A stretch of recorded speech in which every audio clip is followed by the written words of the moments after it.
Here's the answer. Look, you can see for yourself. It's the last word. Better get it right. You better get it right. Here's the answer. You don't have to ask anyone else. It's the last word. Better get it right. You better get it right. Better get it right. You better get it right. Better get it right. You better get it right. Better get it right. You better get it right. Better get it right. You better get it right. Here's the answer. Look, you can see for yourself. It's the last word. Better get it right. You better get it right. Here's the answer. You don't have to ask anyone else. It's the last word. Better get it right. You better get it right. Better get it right. You better get it right. Better get it right. You better get it right. Better get it right. You better get it right. Better get it right. You better get it right.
buy me a snack, yeah, buy me a snack. Or buy me some time, maybe make some cheese off of writing these rhymes. The lights turning up, so I'm climbing up the walls. You gotta sink your teeth into the fabric of the straw, cause you could've had it all. You could've had it all by now, but you're counting each step by the mile.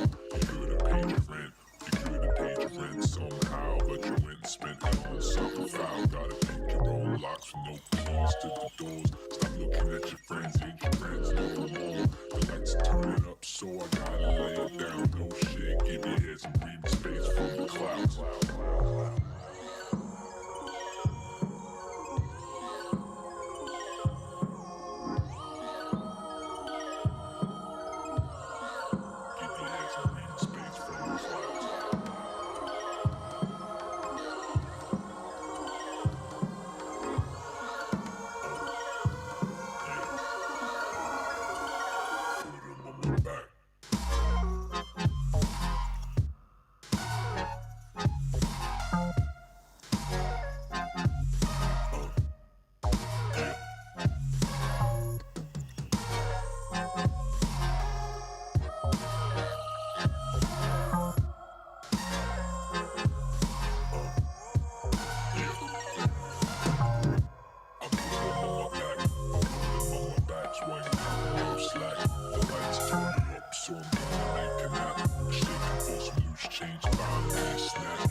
No keys to the doors. Stop looking at your friends, ain't your friends no more. The lights turning up, so I gotta lay it down. No shit, give your head some breathing space from the clouds, so I gotta lay it down. Gotta lay it down. Gotta pick your own locks with no keys to the doors. Stop looking at your friends, ain't your friends no more. The lights turning up, so I gotta lay it down. No shit, give your head some breathing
Hey Steve, what you doing? So, Grab your spoons, cause it's time for the Black Friday discount feast here on G2A.com. Dig in.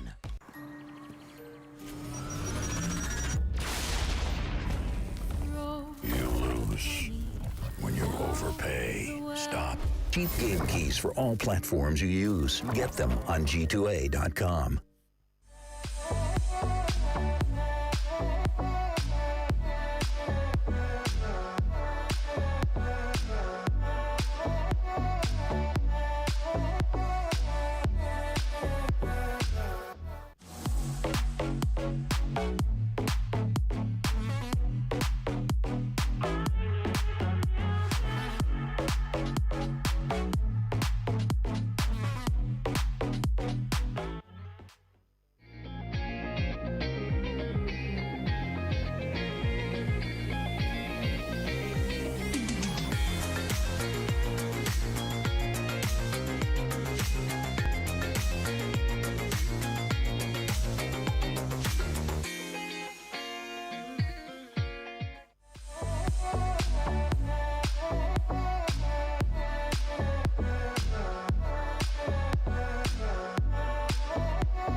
You lose when you overpay. Stop. Cheap game keys for all platforms you use. Get them on G2A.com.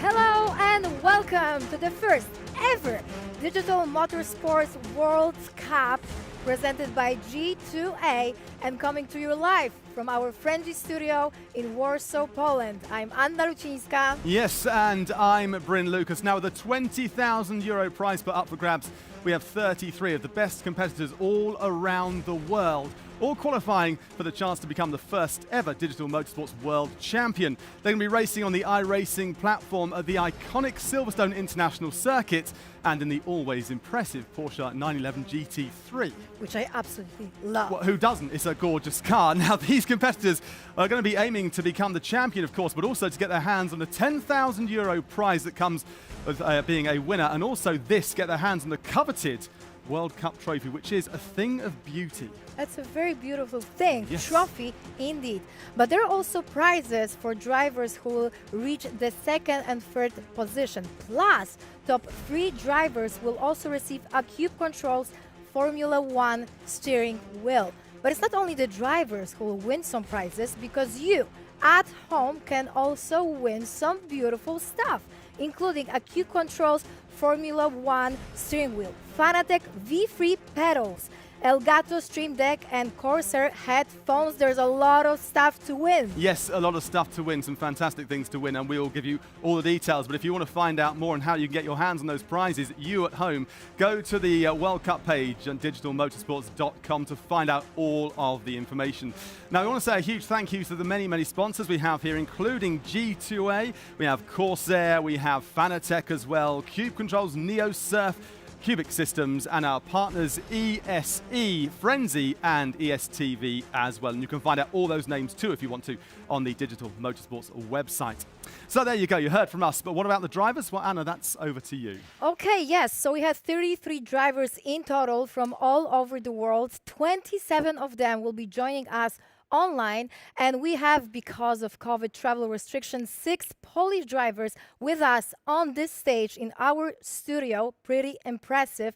And they will be racing head-to-head, wheel-to-wheel, to win the race. But we also have very big names from professional sim racing, including Sebastian Job, Maximilian Benecke, and Poland's own top professional sim racer, Dominik Blajer. And actually, I have few moments to talk to him right now. Off you go. Excuse me, okay? No worries, off you go, off you go. Okay, so Dominik Blajer, it's one of the top Polish sim professional racers. Hello, Dominik. Oh, I'm just grabbing the microphone. Hello. So it's great to have you here. Dominik, you're one of the top, Poland's top sim racers. Tell me, for how long have you been sim racing? I started doing this more serious 5 years ago in a rally game in Polish leagues. A year later, I bought Assetto Corsa, and I was started to spend even more hours in sim racing.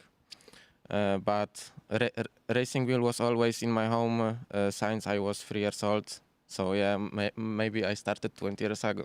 Wow, so 3 years. That's a long time. Yeah. Okay, so tell me, how do you prepare for a race like this? Push-ups or what? No. First of all, I'm doing some laps to learn the car and track. Then I'm trying to find my maximum pace in qualifying, then in the race pace, of course. To this race, we don't need to do the setups because it's fixed, so we're saving a lot of time and we can be only focused on our driving. Okay, Dominik. And last questions. Tell me more about this amazing simulator. So yeah, we have Fanatec wheelbase. It's direct drive. It's so strong and precise. I like it and I enjoy every lap on this. Of course, we have ultra-wide monitor, which is nice, and great cockpit from Simlat. So I'm pleased to be here and compete with the guys in the race. Dominik, thank you so Thank you. much. I wish you all the best. I'm going to keep my fingers crossed for you. So we have met one of the drivers, but what about our analysts? Well, Bryn is with them right now. I am indeed upstairs above you where you are right now, Anna. A really interesting thing that Dominik was just saying. We're going to come to that in just a second with our 2 guests. Let me introduce them first of all. He's a bit of a social media personality, also an expert sim racer and an expert in his own right. We have Lawrence de Toswa. Great to have you here with us. Hey, Bryn, delighted to be here. Thought I'd big you up there.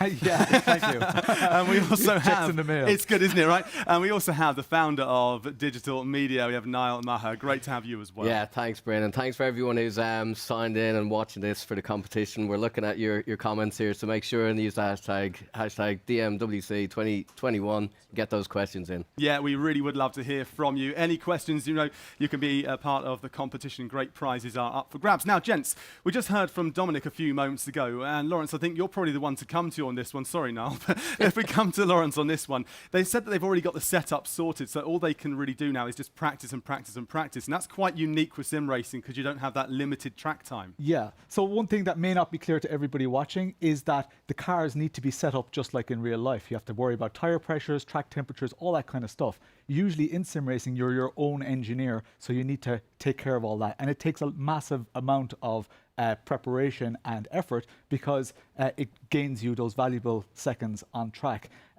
This fixed setup race means that drivers don't need to worry about that. It also means that everybody is on an exactly level playing field. So drivers can't say, oh, well, that person probably has a better setup or blame their setup. They know that from the very, very get-go, that's what they're doing. So it's a very, very level playing field. No excuses. There you go. You heard it here first. Now, Niall, this is your brainchild, really. And I'll come to you in a second, Lawrence, about the significance of it. But for you, Niall, what is it like being here in Warsaw in Poland and seeing this all come to life? It's the work of many people, not just me, Bryn. But yeah, this is something I've dreamed about for a long time now. And to see, the grid that we're talking about, the top drivers in the world, they're all within less than that, right? A second between pole all the way down to the 33rd, which is unbelievable.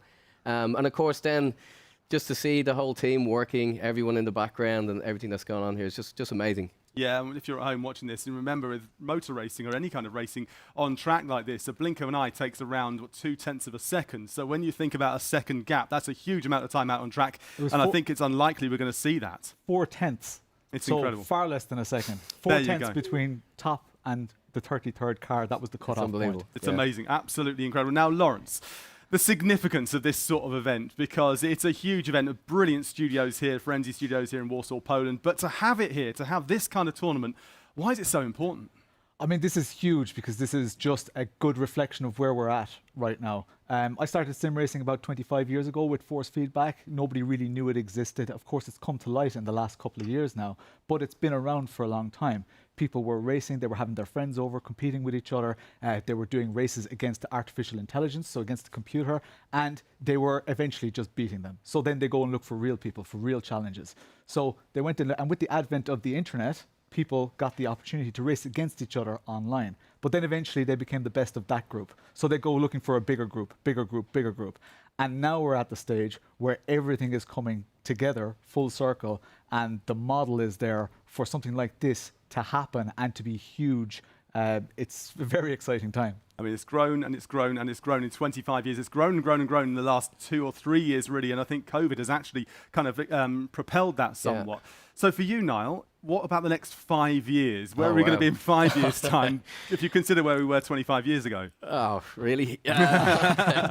Well, yeah, we're just going to keep going, like, to the point that Lawrence was making. It's a professional sport now, to my mind. And it is. We've got, like, the best drivers here.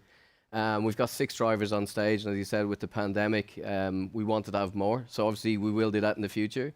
But as we grow the community, grow the sport, and obviously it's a World Cup. We're going to have to go more global, get more countries involved. So really looking forward to it. Yeah, I mean, you just saw a beautiful shot there of the trophy, the coveted Digital Motorsports World Cup trophy. I think many people are going to be after that one. For yourself, Lawrence, then, what is the attraction of this event? Why are so many people excited by it?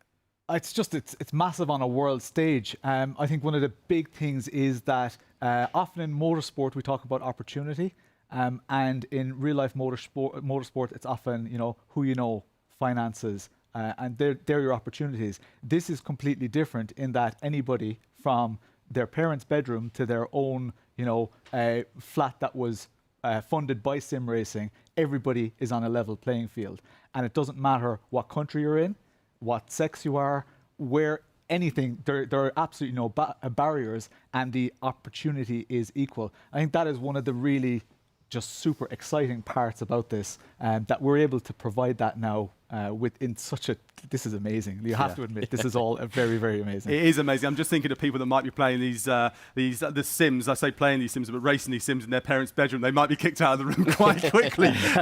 Now, for you, Niall, then, this is your brainchild. I mentioned it before.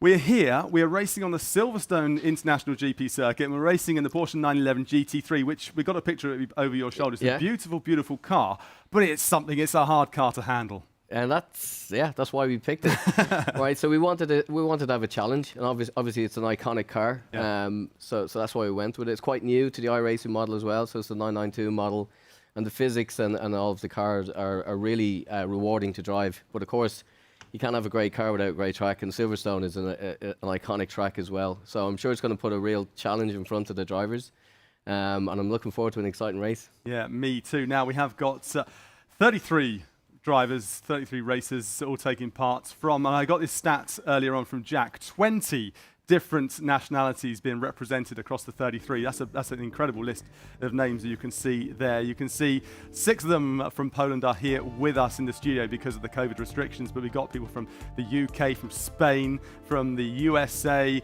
from down in Australia. So all corners of the world have been covered off, which is a real testament to the first ever time this tournament's been held. And we really want to hear from our viewers because it's all about the people watching this as well, this engagement. And if you want to get in touch, use the hashtag DMW GWC 2021 on social media. We'll keep an eye on that. Got some questions in already, and I hope you don't mind me throwing these at you cold. But gents, first one I come to says, I'm new to sim racing. How do I get involved? And I think probably, let's go with Lawrence on this one, because I think you're the most pertinent person to answer. Sure, I get that question on a fairly regular basis.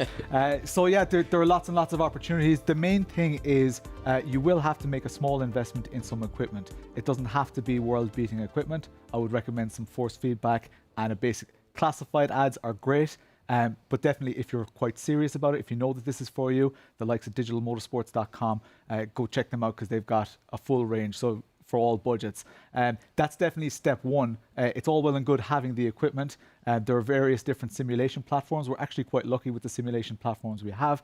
One of the things that people often do is they race publicly online, so you can race against strangers on the internet. That can be frustrating. It can be relatively isolating because you don't know why they're faster than you are. So one of the things that I recommend is finding a community.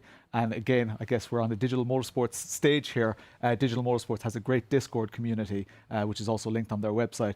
So those type of communities where you can get advice from people, compare laps, and that's exactly how I would get started. Yeah, social media as well is a great one too, isn't it? Definitely. Finding a community is a huge thing, whether that's a public community or whether that's a more confined community. Now, Lawrence just said there, get some gear, get some kit that you need to race with. Now, you can win some kit to start with, so you can even start your collection right now. So, Niall, what is up for grabs? Yeah, we've got one of our sponsors, obviously with Cube Controls, has given us a custom red Formula wheel, which is an awesome bit of kit. And we've got Fanatec as well, who've kindly given us a set of pedals. So there you go, you have the steering wheel pedals to get going. And of course, Corsair has given us an awesome set of wireless headphones. So they're all up for grabs. So stay tuned during the race. We will be announcing how to win that prize, Bryn, but everything's on digitalmotorsports.com. It's very easy to sign up. Just put in your name and email address, and we'll be announcing the winners shortly after the race. Yeah, Bob's your uncle. Simple as that. So what is the next step for sim racing? Where's it going, Niall? Is that a question from online, is it? No. Well, yeah, actually it is. Yeah, it is. The next step. I mean, that's a tough question, isn't it? You know, where's your crystal ball? But where is it going? How high can this go? Where's the ceiling? There isn't one. It's digital, right? So it's everywhere. There is no ceiling. That's the great thing about it. I guess we'd love to see more diversity within the sport. We'd like to see more females involved, obviously. So if you're out there, again, as Lawrence was saying, just sign up to the community and get involved. And obviously, we've great opportunity to make it more inclusive and diverse as well. So I see it going more professional. Like a lot of these drivers are on professional teams, Williams, Red Bull, and the like. So I see it becoming very much a professional and recognised sports. That's what we're here today to launch. And just bigger and more people and better racing. That's what we're hoping for. We always want, isn't it? Better racing, more people, as Niall was saying. Inclusivity, no matter who you are, you can get involved. And because it's sim racing, it really is a level playing field. Just need to invest in a little bit of kit there, as Lawrence said. We really do want to hear from you, so don't forget, get in touch on social media. I've got a question here from social media. I'm going to come to you on this one, Lawrence. It's a bit of a cheeky question, maybe, all right? So brace yourself, all right? Niall, just also brace yourself as well. Okay. Okay, are you ready? I'm just going to warm my hands up. Are you ready? Are these drivers real-world racers too, or just, in bold, or just sim racers? Yeah, steady on, calm now. It actually is a very good question, because even though like a lot of these drivers, they are obviously the best sim racers in the world, a lot of them would have some real-life experience, and there's a huge overlap there. The just sim racers it cut me deep. No. But that's the perspective. The perspective, isn't it, from some people outside, isn't it? It's just sim racing as opposed to real racing. Exactly. Well, the thing is, the racing is as real as it gets, and I don't think anybody, sim racer or non-sim racer, I don't think anybody questions that, because the racing that you see, the racing that we're about to see, is incredibly real. The thing that people need to know about is the translation between the two. Once you're a track racer and you've never sat in a sim, the first time you sit in a sim, you're going to be absolutely terrible. And a sim racer who's 7 years old is going to wipe the floor with you. That's just the reality of it. But as soon as you start learning how everything works, your intuition kicks in. But the fun thing is, the great thing, the thing that excites me and has done for so many years, is that it works the opposite way as well. So a sim racer can sit into a track car for the first time and be fumbling, trying to find out, oh, why is this vibrating and stuff like that. But after 3 laps, they're so close to what would be a very respectable time for a very naturally talented person that even driving instructors, they often say, well, do you have simulator experience? That's the stage that we're at right now. So it's a very, very exciting time. So I don't take any offense with the question. I actually think it's a great question. It wasn't mine, sadly. Talking about actually, it's really nice to sim racing because you can really analyse so many different aspects of what you're doing out on track.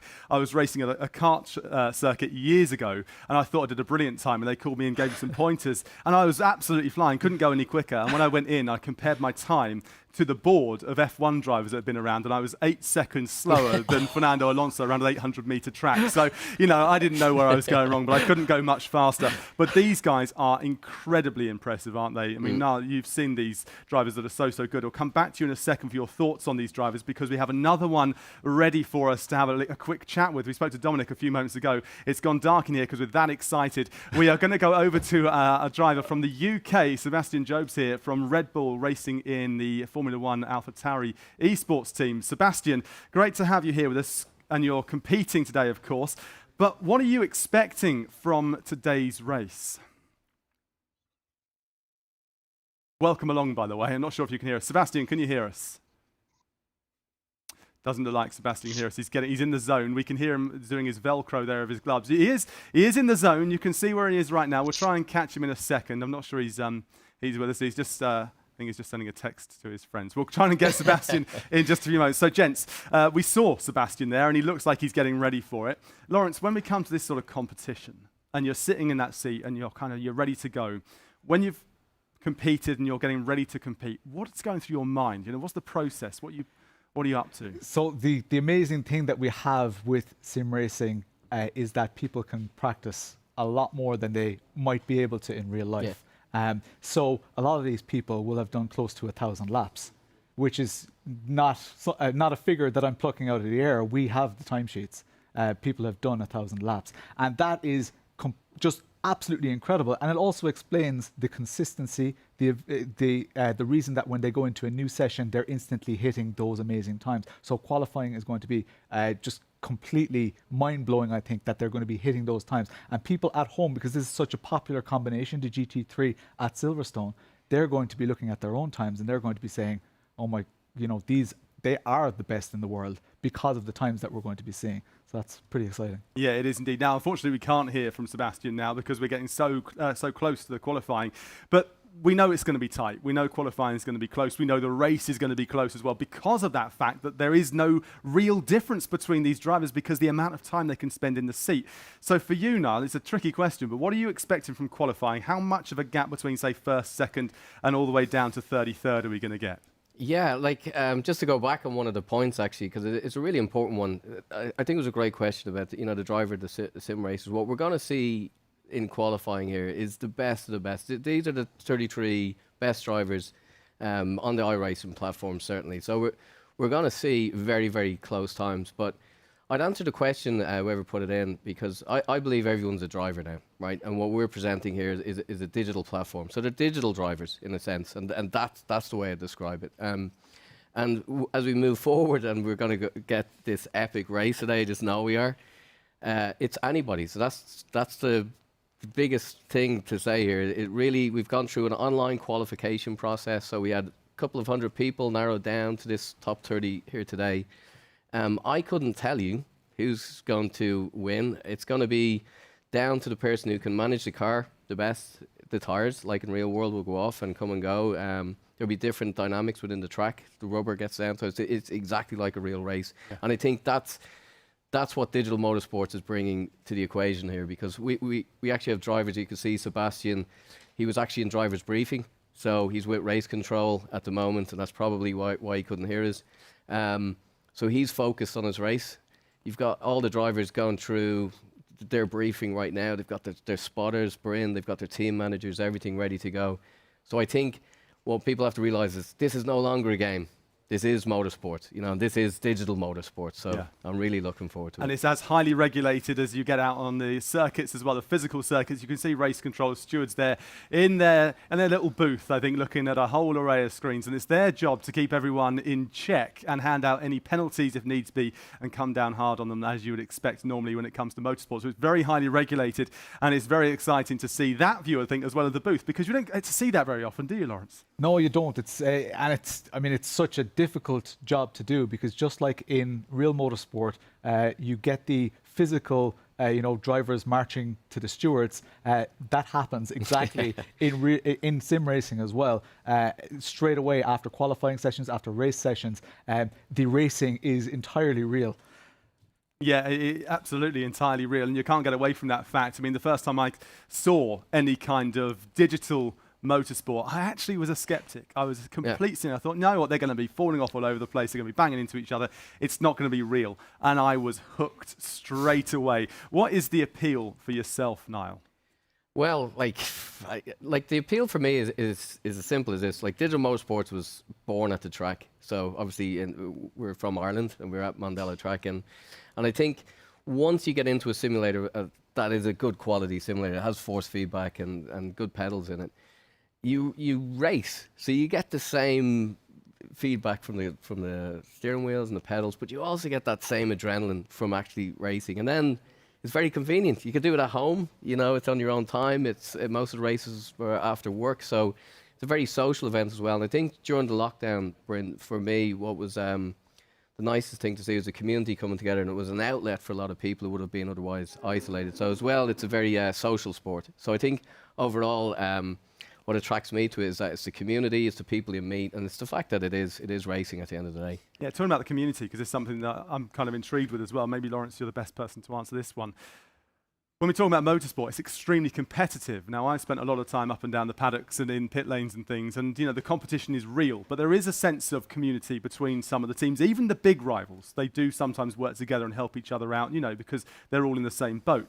When it comes to sim racing, what is the community, the spirit like? So, like, what we're seeing here is the cream of the crop. These people are less necessarily interested in the community aspect. These are all just certified winners. They've won so much in the past, whereas generally in a community, 90% of the people there stay around for a long time and they love the racing.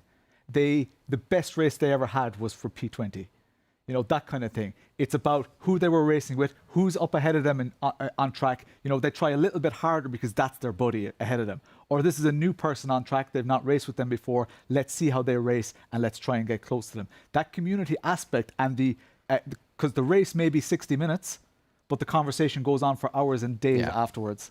Well, absolutely. I mean, it's so exciting. We're going to have a 30-minute race right now. We're not an hour race, but you can get 24-hour races too. What I really love about this one, it's a 30-minute race. It's a sprint race. It's going to be epic from the start. And I want to find out right now from Anna, what is the atmosphere like down there with those drivers?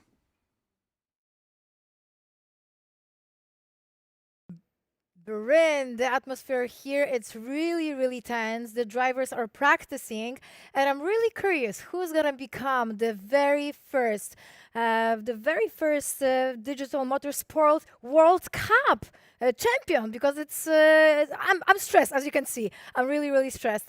And who is going to walk us through the whole action, the whole race? Jack and Kevin, who are our commentary team.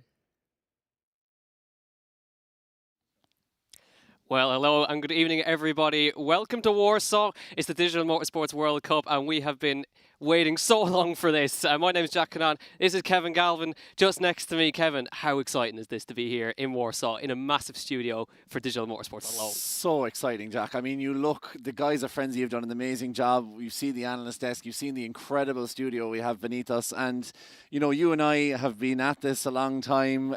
We see the talent that the drivers bring. We see the people like Lawrence and Niall and people in similar scenes all over the world, the amount of work they put in.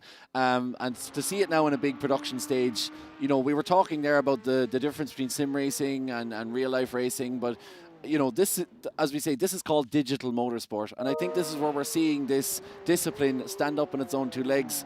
And I'm expecting to see more and more events like this in the future. I am so excited for this race and for this evening. Absolutely, yeah. So the drivers, as you can see, we are in qualifying at the moment, and the first times are on the board. Andrew Call for Australia was fastest, was eclipsed immediately by Zach Campbell from the US, 2:03.033, which is immediately again eclipsed by Diogo Pinto, 2:09.9, and then 1,000th between himself and Thomas Tattala. Straight to the top, it's Sebastian Job out of nowhere, 2:02.834. That was the fastest time in practice, which was set by Max Benecke in P2. But Sebastian Job, he's pulled that time out of nowhere. Yeah, well, Sebastian always delivers. You know, there's a reason why this guy is racing professionally for Red Bull. His ability to pull a lap and to deliver when under the pressure's on is unbelievable.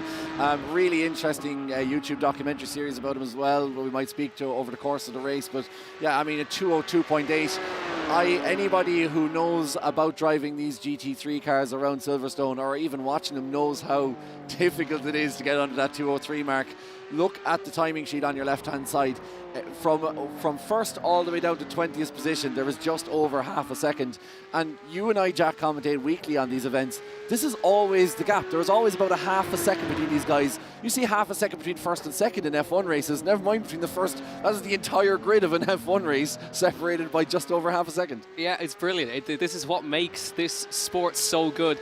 And what is helping with this as well is that all the drivers are on the same setup. So they're driving the exact same car to the T round here as well. But currently Sebastian Job for the UK at Silverstone is the fastest man. Max Benecke is second. Thomas Tattala for Finland is third. And Diogo Pinto for Portugal is P4 with Zach Campbell in P5. He's from the US and he's racing with us this evening as well. But there is so much talent here on the grid. You're talking about guys who compete at an absolute top level in these particular cars as well. The Porsche Esports Super Cup, a lot of these guys would compete in that, as well as various other series as well. These guys have got some serious talent. Like, these guys are as good as real drivers. And what's going to be interesting, I think, over the course of the race, and the guys did allude to it earlier, is the difference between your strategy, right? So these guys are all extremely skillful, and as you can see by the timing sheets, their skill level, not a huge amount of difference. Where races are won and lost is in strategy. It's how you manage your tyres. You know, we might see a guy who's pushing really hard at the beginning. He might be ahead by 0.2 of a second, 0.3 of a second.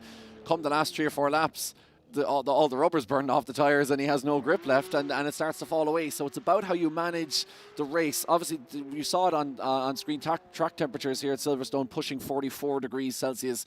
There was a lot of factor 50 going around Northamptonshire at the moment to get this over the line, because the track temperatures are through the roof. And Jack, that is a real challenge for these drivers. It really is. It's trying to keep the tyres in the window. And of course, that track state will carry over into the race as well. We've got a 30-minute sprint race to try to keep the tyres alive throughout that without burning them out too early.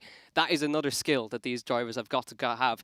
Only 15 seconds left. It is going to be Sebastian Job at the moment who's going to be on pole for this one, Benecke alongside him. The rest of them are not going to quite get across the line to finish their times, but you can see down to P30. Dane Warren did not manage to set a representative time, so he will start last, but down to Nogai, it's a second between 30 drivers.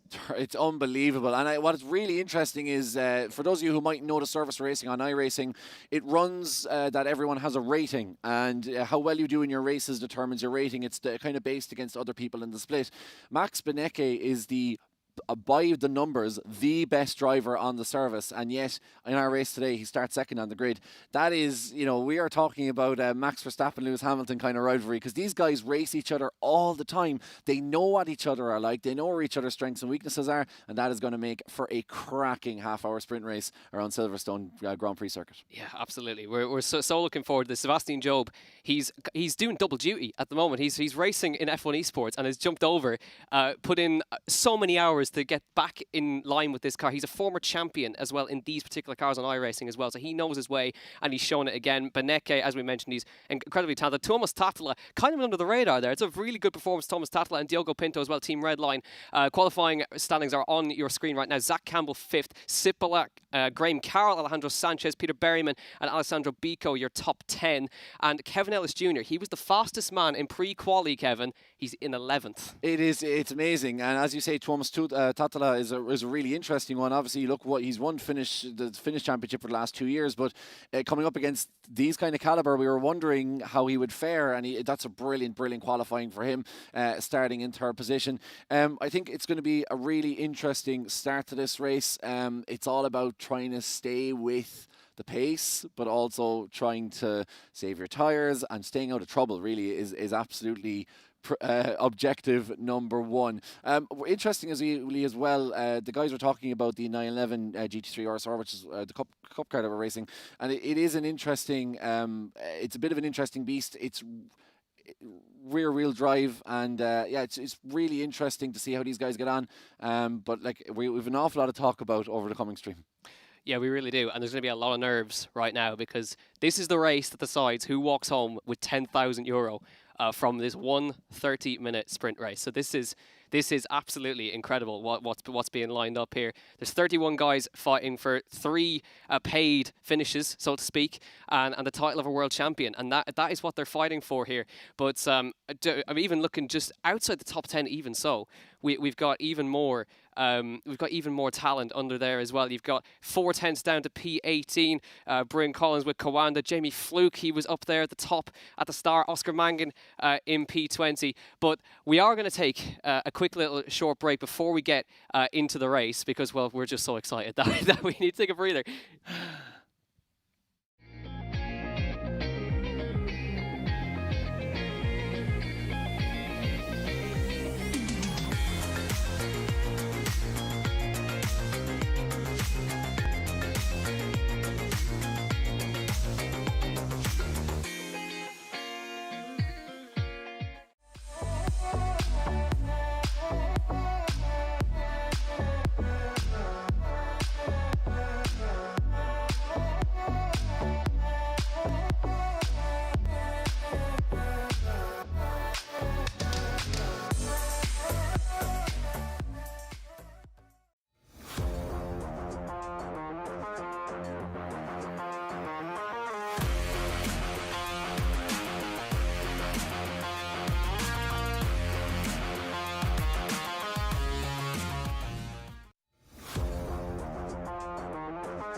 When you overpay.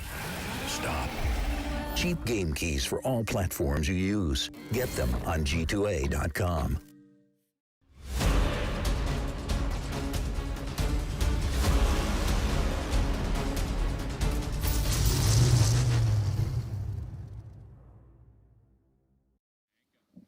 Well, welcome back to the Digital Motorsports World Cup, and the anticipation is palpable inside the studio at the moment. We've got the 6 Polish guys downstairs. They're really nervous. They're gritting up at the moment for the start of this race. There is a 20 grand prize fund, 10 grand for the winner of this race, and you can imagine the nerves right now, Kevin. Yeah, absolutely massive nerves as they grid up. This is the heart palpitation moment. This is the bit where you start to feel your heartbeat pounding through your chest, especially for our 6 Polish drivers who are here at the moment. It is brilliant to have them in studio. Really looking forward to seeing how they're going to be able to put it to some of those guys on the big stage. And for them, it's a massive opportunity to put themselves right up there amongst the best drivers in the air racing service. Well, here we go. It's all led up to this. 5 red lights. The Digital Motorsports World Cup is go. It's a fantastic stop from Beneke from row number 2. He pulls alongside Sebastian Joe. Beneke will lead in towards turn 1. Tatala tucks in behind as they head into turn 1, but Beneke leads through turn number 1. Sebastian Joe trying to fight back on the outside. Tatala tucks in immediately underneath. Outside for Sebastian Joe for turn 3 now. There's a bit of contact coming through turn 1. Job heads straight on. There was contact. He has to take to the runoff. Beneke now leads. Tatala is the second. Diogo Pinto is third. Sipola. Graham Carroll up to P5 as well. Great stop from him as as well. Beneke, he got the jump, he got the start, Kevin. That's what he needed, but Job, a little bit of contact, we went straight on in turn 3. Max Beneke will be absolutely delighted with that, how that began, considering how quickly he got off the line. Sebastian Job started P1, now down into P5. He has a lot of work to do, but Sebastian is a really, really experienced guy in this. He knows exactly what he's doing. He knows how to make this race work, and it's a 30-minute race, so look, all action here, but plenty to go for many of these drivers. One accident can see you right back up there. Absolutely, yeah. A great start from the likes of Alejandro Sanchez, who made his way all the way up to P4 in this race. Ayhan Şengüven with a good start as well. There is Sanchez, very, very experienced guy with MSI Esports as well. He's tucked in behind Diogo Pinto at the same time. But Sebastian Job, he's back going again. He's P5. He's in front of Peter Berryman at the moment from Northern Ireland. He's tucked in behind him right now. But Job, he will be absolutely fuming with that one. It was just a little tiny touch, and that was all it took on the cold brakes, and that was all it took. And that's the thing with Silverstone, you know, you've obviously that very quick right-hander at Abbey, but then you've the village corner, which just comes back into contact there between Josh Thompson. He's off into the barriers. That is Josh Thompson's race most certainly over and done with. Bit of contact there. That was down the Wellington Straight, I think, if I'm right in saying, as they come into Stowe now. Contact between the two, and it's rubbing. And these cars, these GT3 cars, they can take contact. There is door-to-door racing, but sometimes you get the wrong angle and it just shoots you off into the barrier. And unfortunately, that was that for Thompson. Yeah, that was it. I was so unlucky. Just lost it through one of the fastest sections as well, out through Chapel. A little bit of contact, and that was all it took. But we go on to lap number 2. It's Beneke who leads. Thomas Tattila is second, and he is really challenging Beneke right here from Finland. Number 23, Tattila. Pinto in third, and Sanchez fourth. And Sebastian Job is just hanging pretty there in P5 with Berryman tucked up underneath them as well. But now you've got to now be in a management stage at this point. The lap 1's over. Do you now go full attack and go for track position, or do you start to think about the tyres? We've got so high track temperature right now, but again, it's only 30 minutes. How long do you really have to make those overtakes? Tattila, I think, will be very measured in his approach, as most Finns are, and but he's being very patient there, lifting off into Brooklands right there and just hanging behind Beneke. He's happy enough to stay there right now. But look, if you see that gap, it's around about a second between himself and Diogo Pinto, and you know, for Thomas, it's a great position to be in. You just follow Max Beneke. You let Max do the driving. You let him cut through the air. We talk about a slipstream effect where a car in front kind of clears the air for the car behind. It means that Thomas is saving his tyres. You know, he's not having to worry. He's getting kind of free speed in essence, and then he's able to tuck in behind Max Beneke, leave him do the driving, and then, you know, maybe 5-10 minutes to go, he shoots off and he tries to make a break for it. Just looking down the order there's a bit of a gap really between a lot of them. Really 13 drivers kind of left on the lead lap fighting it out, and interestingly, bottom of those 13 is the man who qualified top of pre-qualifying, Kevin Ellis Jr. Quite surprised to see him 8.5 seconds now off the lead, but really, as you say, Jack, it's a case of trying to follow, and that strategy now. This is where the difference is. The guys in the analyst booth were talking about, you know, pure lap times, now close they are. This is where that strategy we were talking about, this is where you engage your brain, and this is where you could potentially you know, plan something out to get you over the line ahead of other people that were pretty much the same pace as you, but mightn't necessarily be thinking as far down the road as you are.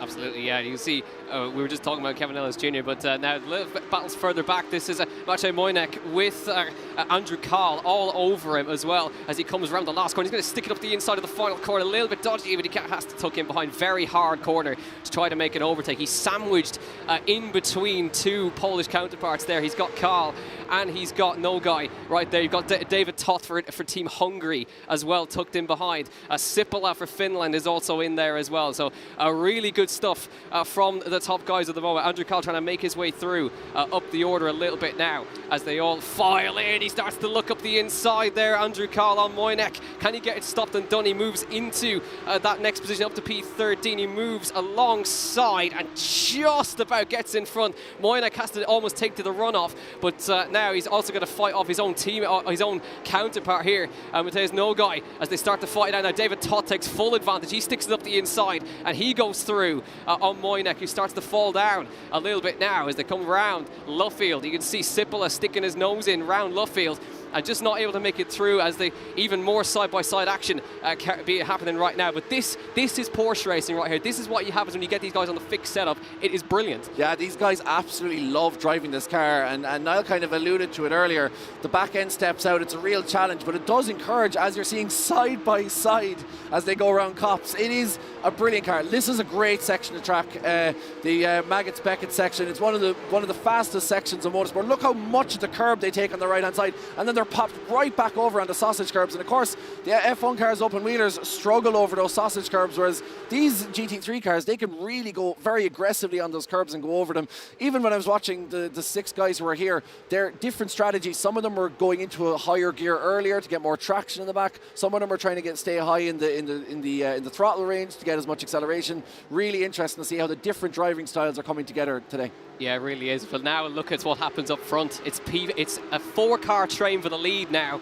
Max Benecke, Tattala, Pinto and Sanchez have all glued themselves together up at the top, trying to break away from Job and Berryman, who are kind of in their own train as well. But Benecke, he's struggling to drop this Finnish driver, Thomas Tattala. 0.02 of a second between them in the lap times. Tattala being super patient. Pinto's closed up as well. He's got the slipstream to kind of drag himself along right here. We can just see how close he's running to the back of Max Benecke as they come around the next corner to begin the run down towards Brooklands. Sanchez just in the background for Spain. Then you can see Sebastian Job and Peter Berryman, who are working together. Ayhan Shenguven, Graham Carroll, Zach Campbell, Bryn Collins, they're all in their own train as well. But yeah, really good stuff right here. But this is patient driving from these guys behind, from Tattala, from Pinto, from Sanchez. They're just trying to get themselves away and have enough of a gap that they can battle hard enough that they can almost battle as hard as they want right there as the Polish guys start to come together as well. You got Moynick right there, who's just been passed by David Todd. You got Oscar Mangan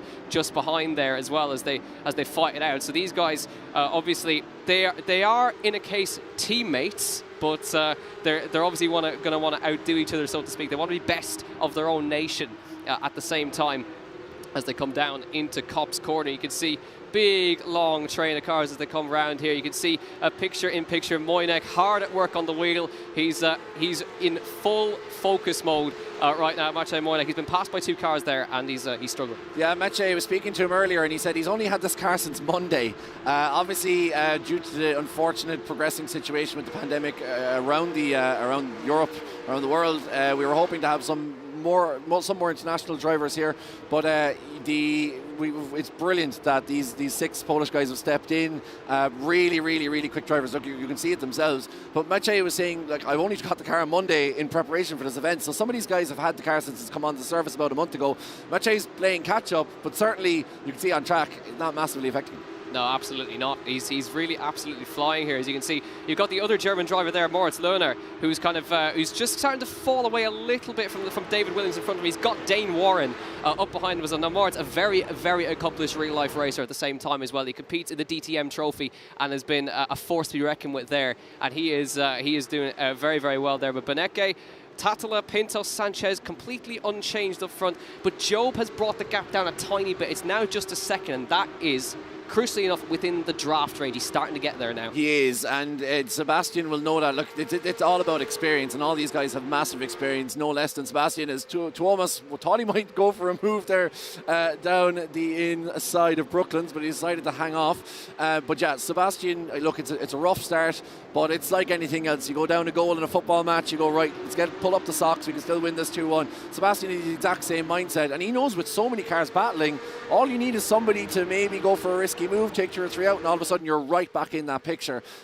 Sebastian, he just wants to close up that gap now between himself and Alejandro Sanchez, because you can see Alejandro's in that train of 4 cars up the front. There's a good gap then between himself and Sebastian behind, so if Sebastian is ticking away into that, that's a great sign, because if Alejandro is part of that train where they're getting slipstream and Sebastian's out on his own and he's still gaining, then he's going to know that when he gets up to Alejandro, he's going to have a chance. He certainly is, and we could even see in the past lap or so, he's managed to gap Peter Berryman, who was right behind him on the previous lap. So Job is going for it, but he's also going to be thinking about the tyres. You can see now Beneke starting to weave a little bit down the hanger. So you can see there, Tatala's going for it. Here we go, up towards Stowe Corner. The Finnish driver, Thomas Tatala, can he go for it? No, he can't, but Beneke went defensive. He covered it off, but now that's going to stack them up into the final section down towards Vale and Club Corner. Tatala is probing. Here he comes on the outside line. Can he sweep round here? But he leaves the door open there for Diogo Pinto on the outside, but he covers it off nicely. Pinto with the switchback underneath. Can he get it done? No, he can't. That's given Beneke a small bit of breathing space, and that is how much time it costs you to just simply go for a move.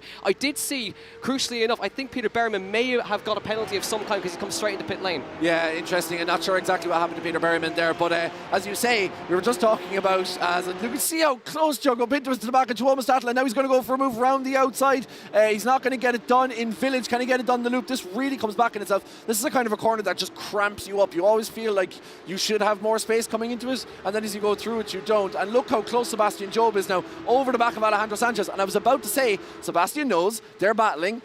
As you say, Tuomas goes for the move. He backs then everybody behind him. Sebastian Job, if he could rub his hands, he'd be rubbing his hands. He's getting up nice and close to them. And now we have a 5-car battle for the lead. We still have 20 minutes left. These races never fail to deliver. No, we've got smiles on our faces here as Sebastian Job closes back in the gap that was lost. Beneke has managed now to just gap them by 0.6 of a second. So Tatala's got to reset now and get the gap closed up again, because Beneke, if you give him any breathing space, he will go. So Beneke's got to try and get away with Tatala with the draft. Should be able to close back in, but now they've got the added pressure of Sebastian Job, who's now just about 0.7 back. And this is the other interesting thing, right? So obviously all these guys are competing against each other for the €10,000 prize fund, or prize for first place, should I say. 20,000 of course in total, but this is a case now where Tuomas is hoping that he can get a little bit closer. You just see on the timetable it's 0.4 now, just short of 0.5. This is a choice now for Diogo. Does Diogo go behind Tuomas and think, right, you drag me back up to the lead, or does he go, I'm going to attack you, I'm faster myself? And that is a really interesting, there's a kind of an unwritten conversation that goes on there as to how guys position their car, how aggressive they are coming out of corners, telling the other, Diogo's telling Tuomas right at this moment, just with his car language, saying, look, you go ahead, you're catching up, I'll stay behind you, I'm not going to make a move on you. And that gives Tuomas the confidence to take the racing line through and catch back up with Max Beneke. So you might be watching these cars going around, and if you're new to the sim racing, you might think, okay, these guys are all quick, they're all pushing as much as they can. It's more than that. There's that little communication, there's that thought process, there's that strategy that goes into it. It is fascinating. Look, the proverbial game of chess, it is a cliche, but it's happening right in front of you right now. Yeah, it really, really is, and there's some serious talent on the show right here with Beneke. We're on board with Diogo Pinto, and you can see he's just being super patient. He's hanging back. He's running within a couple of inches of the car in front, while also having a car a few inches behind him as well. So he's going to be watching in front of him and his mirrors at the same time as they come down. Job's dropped back a tiny bit here, just so these guys are just obviously working to catch back up to Beneke, but all it'll take is one battle. As you can see in the background, Graham Carroll, is he finally going for that overtake on Ayhan Şengüven? He certainly is, up the inside into Brooklands, and there he goes. So Carroll's been sitting there for the past 7 laps behind Guven, and obviously he was trying to see, does Guven have the pace, can we catch up? But obviously not, and he decides, okay, I'm going to go in front, let's push. And that's it. You see, Graham Carroll's probably behind Ayhan Şengüven, and he's just looking at the clock ticking, and these guys obviously on their overlays have access to the race clock. He'll be watching that and he'll be thinking, okay, there's 13 minutes, 14 minutes, another lap, another 2 minutes. Oh, I'm kind of running out of time here. And those guys are planning, how much time can I make up in the next couple laps? How much time can I make up per lap, and how long do I need to make that move? And it is fascinating to see how these guys work, because they're all super quick, super skilled drivers. But it's about that conversation and how they all work together. It will be interesting to see whether Ayhan Şengüven now goes off stays on the back of Graham Carroll and uses him as toes. You see Max Beneke again weaving down the hanger straight on towards Stowe to break that toe. Now will we see a move there? We are seeing a move. That's Diogo Pinto. He's decided he's had enough. He's gone down the inside with Tuomas Tatala, and he's going to get the move done. Tatala's going to try and go on the switchback, and in amongst all that is Alejandro Sanchez. Tatala's back down the outside, going down into the final chicane here at Silverstone. Punted down the outside, a little bit of contact on the corner. Pinto. Oh, Jack, that's something we see so often. A car hangs down the inside. I think they both had the right to the space there. I think they did, and Sanchez says thank you very much, let's go. He's coming up towards turn 1, side by side with Sanchez. Beneke is now 1.4 clear side by side through turn 1. They give each other racing room. That is as tight as you can get through Abbey right there. They're still neck and neck. Sanchez up the inside into turn 3. He's got the inside. Job is looking for the space here now. He's trying to find a way through. He's going for the big long switchback line. Watch for Job here as Sanchez and Tattel are still side by side. Job's got the run now down the Hanger Straight. They will come at the Wellington Straight, down towards Brooklands now. Sanchez tucks back in behind Thomas Tattela, and down they come towards Brooklands now. What does Sebastian Job do here? Does he go for the move? They're going to go outside. Job's looking for the move here on Sanchez, and back down the inside. A look from Sanchez again, coming towards Luffield. They give each other a racing. This is fantastic racing. The space opens up. Job goes through. He's back up to P3 now. Sanchez whittled down. He went a tiny bit wide at Luffield. Opened the door for Sebastian Job. But what that has done is given Max Beneke a 2-second lead. That's all it took. Max Beneke is seeing dollar signs in front of him. It's like, you know, when you play like something like Crash Bandicoot, you collecting the coins. Max Beneke is just collecting every euro he's going down the road, because he's just looked in his mirror, and what was a train that was closing in on him bit by bit is now a 2-second gap. And with 15 minutes left in the race, it's going to take something to make 2 seconds on the fastest man by statistically on the iRacing platform. But look, Thomas Tattela has done brilliant driving. There's been some really good battles. A little bit of contact, I think, between himself and Alejandro Sanchez. Again, it's very hard to apportion blame. And you know, Jack, when on our own streams, when there's blame to be apportioned, we don't mind dishing it out. But really, with that last incident with Jogo, and again between Thomas Tattela and Alejandro Sanchez, it's kind of difficult, really. It's just both guys racing hard, not giving each other an inch, and we're just taking it all in and enjoying it. Yeah, it's brilliant as Oscar Mangan just gets past Maciej Mojnek right there, and that has put all the Polish drivers together on the circuit now, so maybe they can start to work with each other. Mojnek, Nogai, Maciejewski and Wuczak, who are all together, and Rak as well, of course, who are running down there. So all these guys are maybe going to work together here, but Mangan making up a position right there for Team Ireland, who comes around the last corner now as they file through. But 16 minutes gone, gap up front is 2 seconds, and you can see now Bryn Collins, who's the other representative of the UK. He's behind Zach Campbell, Hanshin Guven and Graham Carroll. That train that's formed. Pinto is there. That's slow. That's Tattela slow. Slow in turn 2. Was there a spin for Thomas Tattela? We might have to have a look at that again. The replay is going to hopefully come in just a second. Here he is in turn number 1, and he must have got a slowdown there. I must have. So a slowdown, if you're not au fait with iRacing, is, look, if you take a little bit too much of the curb, then the game penalises you by basically saying, right, you have to take whatever time you gain there, you have to slow down. But of course, trying to manage that exactly is very, very difficult. So you always end up losing a little bit of time. Thomas Tattela losing a huge amount of time. It's very difficult to see what's happened here. Is there another issue there? He's gone now back in behind Jogo Pinto. Maybe, Jack, I wonder, was that a steward's decision that he's tucked back in behind Jogo? Because we saw contact between those two. Maybe Thomas was told, look, you have to get in behind Jogo or you're going to get a penalty. And Thomas thought, right, I'm going to pick my battles. If I get back in behind Jogo, I might have a chance of getting past him and going back for the lead, or going back into the podium places again. Yeah, that could certainly be it. Of course, race controller hard at work at the moment, dishing out. The penalties need to be dished out, but that's promoted now. Graham Carroll up to 4th with Hanshin Guven and Zach Campbell in tow. But now that's promoted Sebastian Joe back to where he started. He's back up to P2 all of a sudden. And Sanchez now going with him. What these guys have to do now is they've got to work together to try at least to bring the gap down to Max Beneke, but he's got a 2.5 second lead now. He's got clean air. Some of these guys will have spotters in their ear as well, which that's obviously their race engineer who'll be talking to them, giving them updates on gaps, anything that they need to know. They'll have a spotter in their ear. Some guys are running with that as well. It's good to have a friendly voice in your ear while you're racing. I know that feeling, Jack. Yeah. I know that feeling. Yeah, and you see battling now through Vale into the final corner. That's Thomas Tattela. He's wasting no time, and Dwayne Warren going in on Moritz Lerner. The two of them battling it out. Moritz has actually put up his lap for the pre-qualifying for some of us normies to have a look at, just seeing how quickly he can get around. Now will he make a move on the 57 car? No, he doesn't on the current DTM Trophy driver. Moritz Lerner backing back, but look, he's David Williams all over his back as well.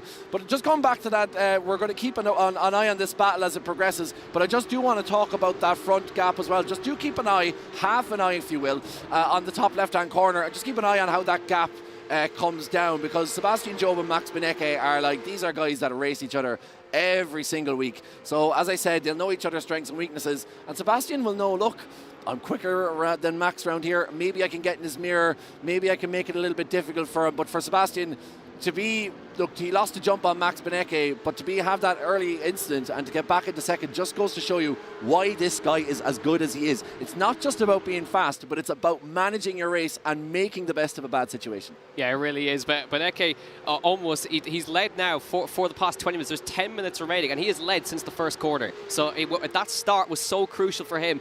And the interesting gap that we're also keeping our eye on is that Graham, Carroll, Guven and Campbell, who are now also beginning to close in on Sanchez and Job together. So obviously Carroll's going to be pushing very hard now, because that third place is prize money. So this is a proper battle that's going to go right to the flag, I think. Sanchez and Job will have to be watching the mirrors. That gap between Benecke and Job is sort of stable at about 2.5, 2.6 seconds. So it's looking like that Benecke's got control, but all it's going to take is one lock-up, one mistake, and that could all change. And look at Ayunchin Guven up 9 places from where he began. Bryn Collins up 11 there, you can see on the graphic down the bottom right hand corner. Ronan Hederman doing a great job with the cameras once again on the graphics. And look, these guys, again, Bryn will be absolutely delighted. The other Bryn, of course, we have another Bryn Lucas.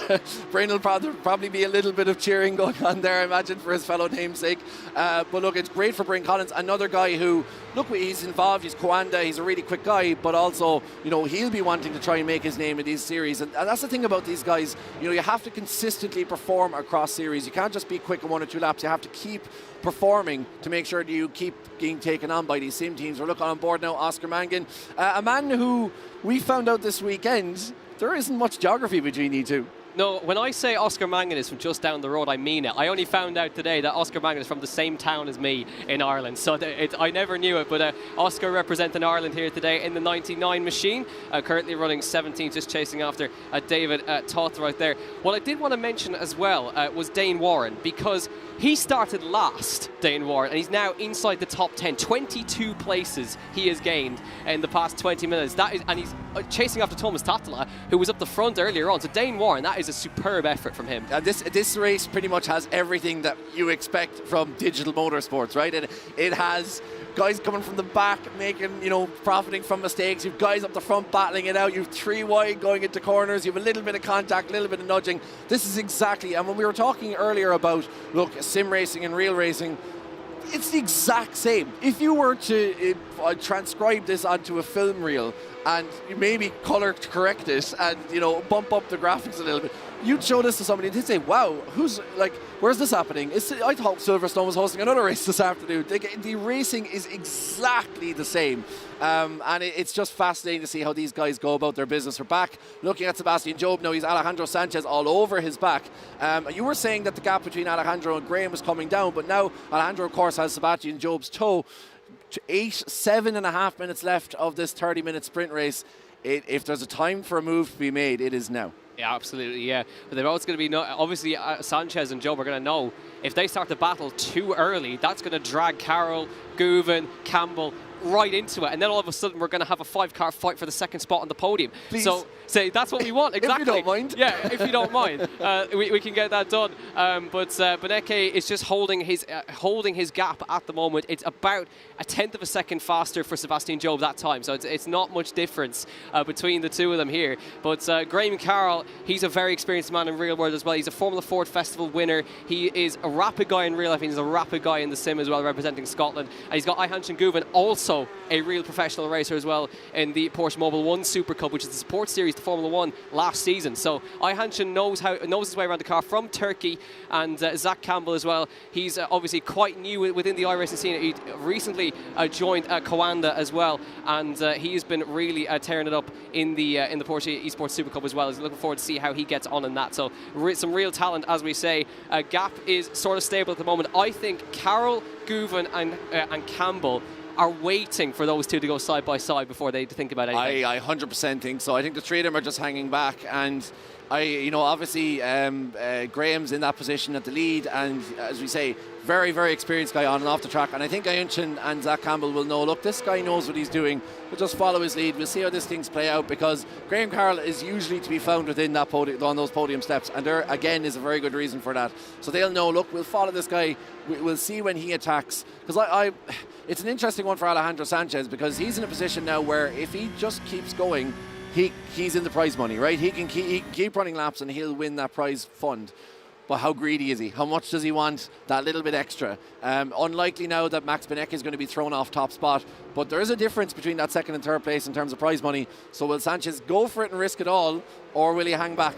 Now, I don't think that's going to be on his mind. I think he just sees a car in front of him and he goes, I want to pass that. Yeah, absolutely. Sanchez, he was even thinking about it in the last sector right there, showed a little nose to the inside just to show Sebastian Job that he is there. And as you mentioned, the jump between the prize money between second and third is quite large. So he's going to want to get that extra bit right there, and also just to get one over on Sebastian Job as well. You want to beat your rivals, you want to do all that, but Sebastian Job, he's well used to absorbing this kind of pressure. He's a former champion in these cars in the iRacing Porsche Esports Super Cup right here. Sanchez also experienced in these cars as well, raced against him as well. So they're all very used to each other up at the front right here. Sanchez being patient, gap stable at 2.45 minutes left of this race, not many laps to go, and Sanchez is just biding time. He's actually coming out of the slipstream there down into Brooklands. He doesn't want to pass him. He wants to leave this as late as possible to try and make this move, and this is going to be an absolute titanic fight. We saw what happened earlier on with the battle between Tatla and the others,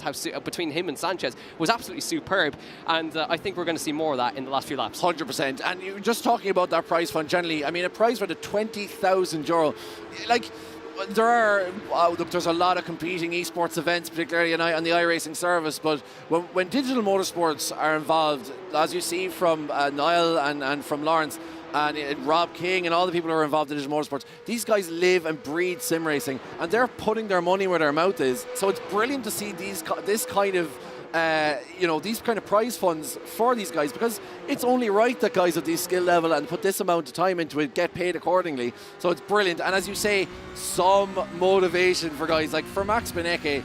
10 grand in your back pocket, that goes a long way. Like that's half of your average house deposit. You know what I mean? Like in most places, never mind anything else. So it just goes to show you the racing is real, the prize money is real, and the people who race are putting the same amount of time and effort that real guys do in a real life racing series. And as I said, this is now the time for Digital Motorsports to stand on its own two legs. No longer is it the baby brother of real racing. It is its own discipline, and we're seeing it right here today. Yeah, absolutely. And I just can't wait for more of this in the future.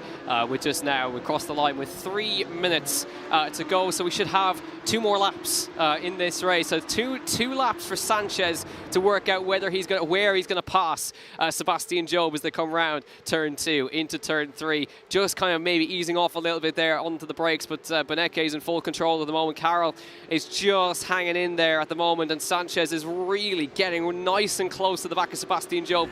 Now back onto the power, onto the Wellington straight. He'll come, uses the curb on the left-hand side, gets in the toe right now. Does Job go defensive? Does Sanchez go for it now, or does he wait another lap or so? Here we go down towards Brooklands. He's looking, he's thinking about it. He lunges, here we go, he looks, but there's no quite enough space right there. Job was super late on the brakes right there. He saw it coming, but Sanchez now, he is absolutely going for that second with a lap and a half to go. 100%. This is full beans. There is nothing being left in the tank here from Alessandro Sanchez all over the back of Sebastian Job. I think Graham Carroll now going to be very, very difficult to make up that position. He is just begging for the two of them to go too wide in a place where it slows the both of them up. Look, Alejandro Sanchez all over the rear bumper of Sebastian Job. If somebody was driving behind you this close on a B road, you'd be flashing your lights. Never mind doing almost 200 kilometres through Maggots, Beckett's and into Chapel. Look at these guys all over the curbings. As we say, only about a lap after this. We're coming now through Chapel, down onto the Hanger Straight. Stowe is a great place to make an overtake, especially on these cars. And then you barrel down into Vale and the double right-hander. Alejandro, I think he's going to go for a move here. Will he switch down to the outside? Looks like he's going to do it, Jack. He's looking. Job's going to squeeze him a little bit. Here comes Sanchez for the move for second. In towards Stowe Corner, round the outside. Job leaves him the room. Is there enough? He keeps his nose in there. There's a little bit of contact around Stowe. They're still side by side on the way down into Vale for the braking zone here. Sanchez looks to the inside. Job opens the steering, gives him the room. He knows he has the inside for the next corner. He shuts it off completely. Job is in for by a nose, and there's contact round there, and all of a sudden Graham Carroll is there. Graham Carroll's all over the back of him. This is absolutely outstanding stuff. Alejandro Sanchez going for the move around the outside, but look at the defence from Sebastian Job. He puts his car exactly where he needs to stop Sanchez going down the outside, and then he has a little bit of help from that sausage curve, puts Sanchez off, and now Graham Carroll is going, I'm in with a chance here. Give me some of that prize money. Absolutely, there's prize money now. Look at Graham Carroll. He locks up into the back of Sanchez. There's contact, and through goes Ayhan Şengüven. All of a sudden, it's third place for Turkey. It goes through. That's all it took. Sanchez on the final lap gets turned around, and unfortunately, Job gets promoted to second. Not unfortunately, but Sanchez gets him up. But now, let's have a replay of what just happened there. Carroll was so late on the brakes. He just locked up going through, and Sanchez, innocent party, round he went. And nothing he could do about it. Sanchez, Carroll just straight into the back of him, and so unfortunate for Alejandro Sanchez. He's run such a brilliant race, but look, that is racing. And look, now we're too wide going through the final section. It looks like Ayhan Şengüven's going to take it, but look at Graham Carroll around the outside. He has Zach Campbell down the inside. We're too wide going over the line. Contact. Carroll has taken it. We're going to the final lap. No. Contact, and Carroll is out. Carroll locks it up going into Cobbs and into the wall in the final lap, and Zach Campbell was on the inside. He took a big hit into Cobbs, and he had to hang on to that. Right there, let's have a replay of this. There's the contact on the way through Cobbs. Zach Campbell behind him. He went for the move. There was the touch, and round he went. And Zach Campbell went going into the back of Graham Carroll, who was fighting hard for that position, but it's continuing on. But as they come down towards the last sector now, that has given Max Benecke a huge lead now as they begin to round the final corner in just a few moments time. He took the lead on lap 1 in turn 1, and he has hung on in this inaugural event for Germany. Here he comes round the last 2 corners. Your Digital Motorsports World Champion for 2021 is none other than Max Benecke for Germany. He wins the €10,000 prize fund. Sebastian Job hangs on for a second. He's a world champion, Benecke, and Ayhan Şengüven takes on the final lap to take that final podium position. What a race! What an absolutely incredible race. All the way through we have battles, but these guys saved the best till last. Max Benecke, das ist sehr schön for Max Benecke. He is P1 and takes home €10,000. He is the 2021 Digital Motorsports World Cup champion for Ayhan Şengüven. It was like Moses and the Red Sea. It parted. Ayhan went right down the middle, and poor Graham Carroll. It's like racing karma. Graham went into the back of somebody else. He who punts shall be punted, and unfortunately, in this case, that was Graham Carroll. What a brilliant drive as well from Sebastian Job. We know how good he is, but to have that issue at the beginning and then come through still at the end and to take second position, battling his way back through the grid, fantastic drive. A huge shout out for Bryn Collins as well. What a superb drive from the Bryn. I can see another Bryn next to me appreciating the... A Bryn with a grin. A Bryn with a grin. Brilliant. Look, Jack, we sold this thing coming into it as this is digital motorsport. This is the real deal. The racing is real. These guys are massively, massively talented. We talked up the race, and there's always a fear that when you talk up a race like this, that you kind of have a boring race that comes through, but we had 30 minutes of total madness. What a brilliant race. I am genuinely beaming from ear to ear. Oh, that was incredible. It's a good job we've makeup on because we're sweating. We are sweating right here. But yeah, what an incredible race! What a showcase of what that racing can be. That the guys were nose to tail for half an hour, racing so hard all the way through. And Benecke, an absolutely deserving champion. He took the lead through turn 1, got the start. Job just bogged down a little bit, and it's all about those fine margins. When you come off the line, the wheel spin, little things like that can cost you, as it shows. It can cost you a world championship. Yeah, 100%. Look, what an amazing, amazing race we had here. I'm lost for words. I genuinely am speechless about this. Maybe a man who might have a few more is Bryn Lucas. Yeah, I wouldn't count on it. Wow. I mean, first of all, well done, Bryn, my namesake there, for coming in 6th place. We have just watched and witnessed, I think, an incredible advertisement, really, for this sort of racing. An incredible race right the way to the very end. And I've got Niall and I've got Lawrence here to pick the bones through that one. I mean, I don't even know where to start. Lawrence, where do we start? I mean, that was, that's got all the hallmarks. I'm not looking at the YouTube comments right now, but I guarantee you they're similar to what people are saying when there's a real F1 race or a GT3 race. That was full of drama. It was full of exceptional driving. The race incident team have so much that they need to process. Yeah, if we look at the start here, you saw Sebastian Job there. I mean, he had a terrible start. I mean, talk about an own goal. Scored 2 or 3 own goals there, didn't he, to begin with. He came back very well, but really, Maximilian Benecke got himself through. But as you say, amazing driving. Normally, Niall, at the start of a race, it's carnage, but not here. No, as you said at the start, these are the 33 best drivers in the world. This is the World Cup. And it's unfortunate what happened at the start of the race, but my God, are you not entertained with that opening lap?